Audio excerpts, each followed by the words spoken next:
A day at sea on a cruise ship is always a special experience.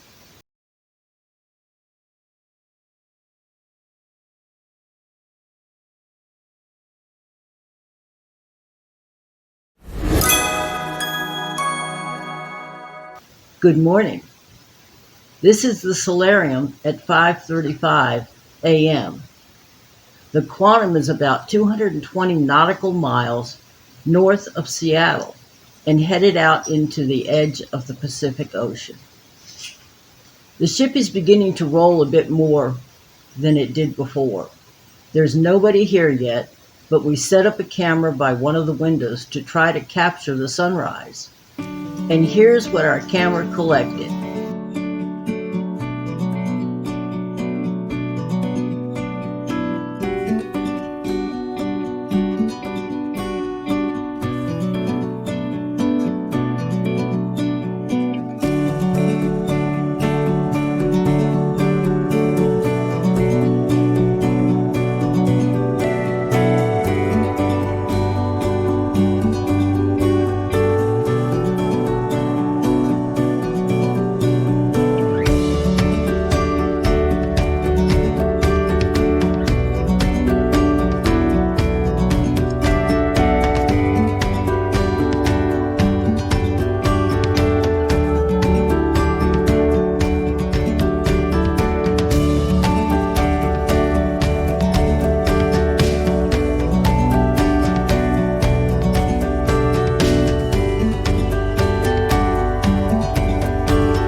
As the daylight grew stronger, it was time to get some breakfast and take a look at the cruise compass for day 2.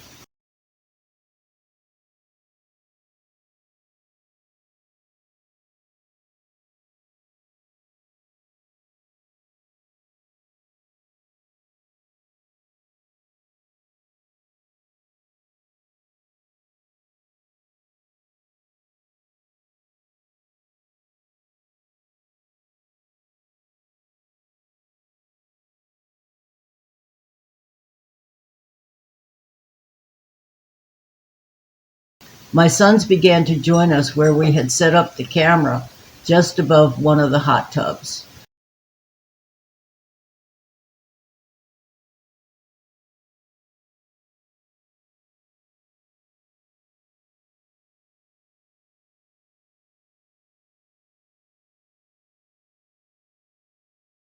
The solarium involves 2 decks. Most of it is on deck 14 where we were sitting, but the front edge is on deck 13 and has 2 hot tubs and a row of deck chairs along the front glass.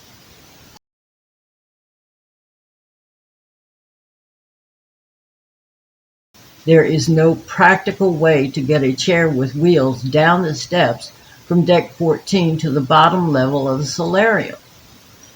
This makes it difficult for me to access the lower level and the 2 hot tubs.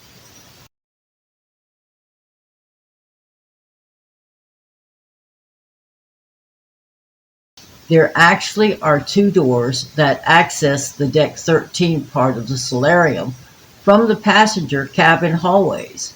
These doors are found on both edges of the solarium, right next to the wing platforms, but on this cruise they were labeled crew only and were locked.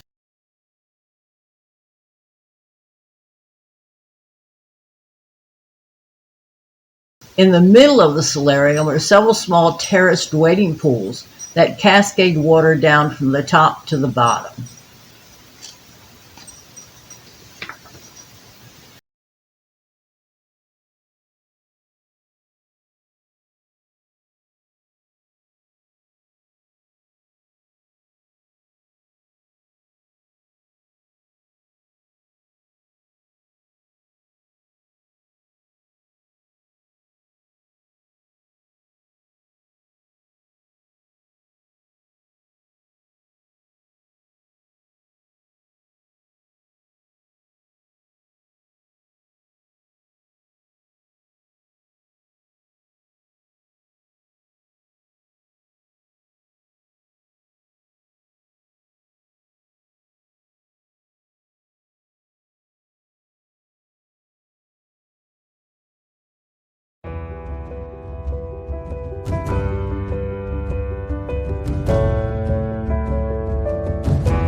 Above the pools is the Sunshine Bar, and probably the best drinks on the ship.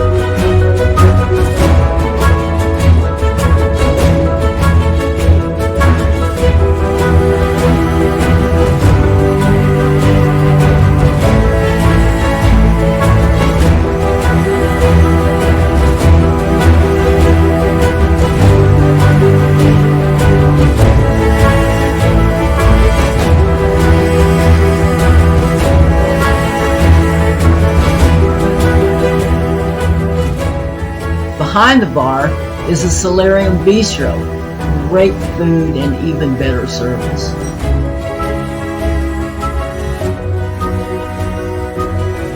Off to both sides of the bistro are long rows of seatings and tables.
While we were in the solarium, we hid one of our little rubber ducks by a tree.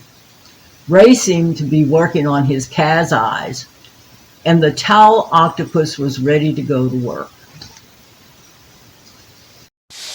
Well, good morning. I'm Sharon, and I'm currently on the Royal Caribbean ship, Quantum of the Seas. This is our second time on this ship. The first time was in 2014. We're headed to Alaska this time.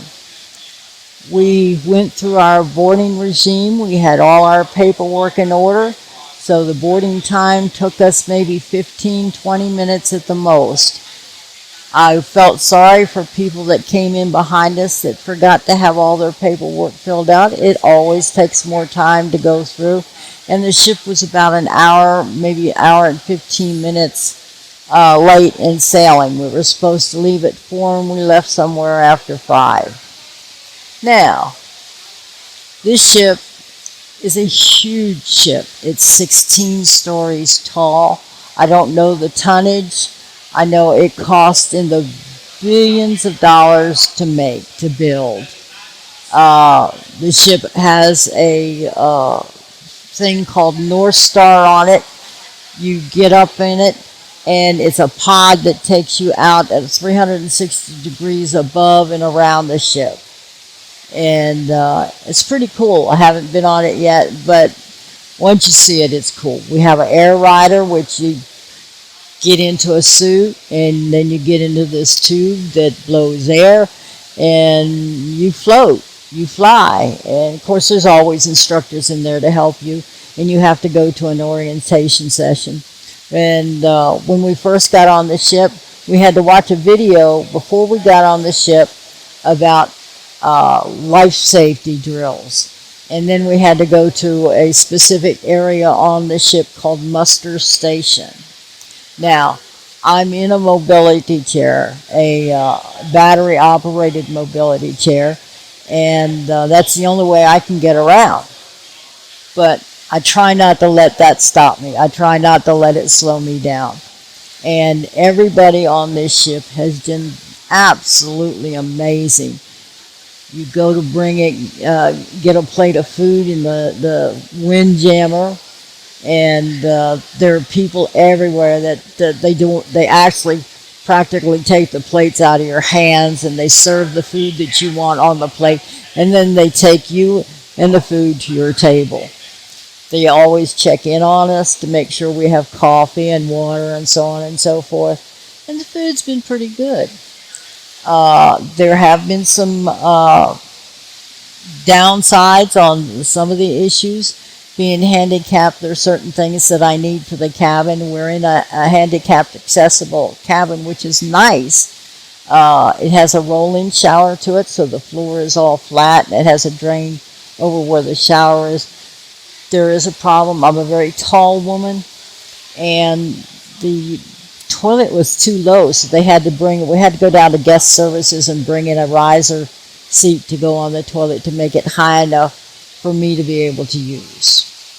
Like I said, everybody on the ship has gone out of their way to be polite and helpful. They all want to help you. They're all smiling. They're all thanking you for being on board, because this is the second cruise back in the Alaskan area for this ship. Well, no, this is the third. The first one was a 5-day, and then last week they had a 7-day, and then we're on the third one in the journey. This video is to reach out to people that are handicapped and in need of a wheelchair or some type of mobility issues, and to show them that if I can do it, you can do it too. There's no reason for you to have to sit home or stay home and not go and do the things that you want to do. Now, I do have help here other than people on the ship. My husband's with me. My 3 sons are with me. And I feel pretty lucky because I'm the only woman in a group of 4 men, and they're all handsome men, so I don't have any complaints there. Uh, the food, like I said, is very good. Uh, oh, we saw a YouTube video several weeks ago on the Alaska cruising, and there was one couple. They had these polar bear hats that had these long hang things from them that at the end were paws, but they were actually pockets for you to be able to put your hands in to keep them warm. And I made a point of mentioning that I really would like to have one. And when we first got to the cabin, there was one sitting on the bed, thanks to my wonderful husband. So he's in it for me too. I mean, he enables me. He does a lot to help me, and I'm very grateful and loving. Uh, One of the downsides in the Windjammer restaurant, and well, other than the sit-down restaurants, they have these little signs, placards above the type of food that's in the dish. Well, being down in a mobility chair, it's kind of hard for you to read the signs because they're up so high. And but there again, the people were very helpful. Serving dishes that I couldn't reach, they would hand out to me. They'd carry my plate. They got my water. They got my coffee, my tea, whatever it was that I needed. They were there. They're very service oriented.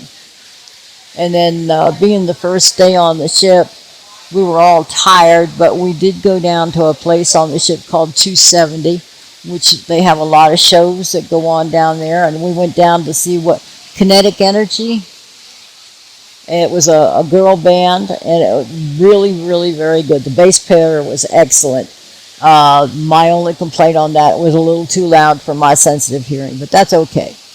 Our cabin steward is a gentleman by the name of Irie, and for the first night he came in, he did a good job. The room was spick and span and bed nicely made. Everything was just fantastic. Now with this is my mobility chair. We don't call it an electric chair for obvious reasons. So, no, it is a mobility chair. It's battery operated. Each battery holds a charge for 12 hours. So I can actually take the chair on a 24-hour mobility run, so to speak. And the batteries are located in the chair on each side of the chair, so they're easy to put in and pull out. The chair is called an Airhawk mobility chair. It has its ups and downs.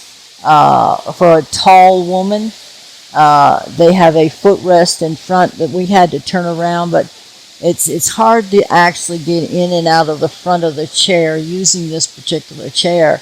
The easiest way is to put one of the arms up behind you and get out of the chair sideways. But if you're like I am and you have mobility issues, the stability, you have to have some stability there to get out of the chair. It's a little too low for me. Even with a cushion that's 5 inches high, it's still a little too low for me. So we may have to make some changes somewhere down the road in the future. But right now, this will serve its purpose on this cruise.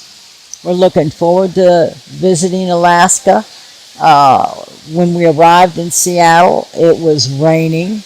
And when we left the airport, it was raining. When we got to our restaurant, we ate at the Cheesecake Factory. When we got here, food is really excellent at the Cheesecake Factory. And it was raining, but a lot of the sidewalks have awnings over the sidewalks to help facilitate people from getting wet. And you really can't get your mobility chair wet. It creates havoc and a mayhem, but we made it through okay. We got to our hotel okay, and we had an Uber driver pick us up at the Cheesecake Factory and drive us to the hotel. His name was Jilly, a really nice man. And he also picked us up the next morning and brought us to the cruising port. And we'll probably see him again in a week when we return to take us to the airport to fly back home. Uh, we love the cruise, we love the ship, we love the people, and there will be more coming to you from this channel in the future. I hope you enjoy some of my hints down the road and overlook the dislikes that I point out. But all in all, this is going to be an adventure, an adventure in a wheeled chair. Thank you for your time. In the next episode of our adventure in Alaska, we'll be in Icy Strait.